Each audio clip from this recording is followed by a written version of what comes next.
Arratsaldeon guztioi, eta eskerrik asko etortxagatik. Eskerrak lehenik eta behin guztion alde gonda atxeratzea, osoko bilkura, orduan eskerrak benetan.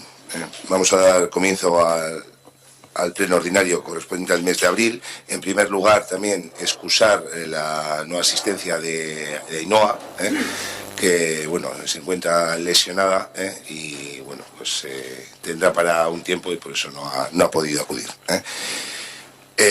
Bueno, el siguiente orden del día. Lehenengo aprobación si procede el acta anterior. Osoko bilkura onartzea la balegokio. Segundo, expediente de reconocimiento extrajudicial de crédito. Kredituen judicios campo onarpen expediente A. Hirugarren puntua, expediente de modificación de anexo subvenciones Museo de la Minería.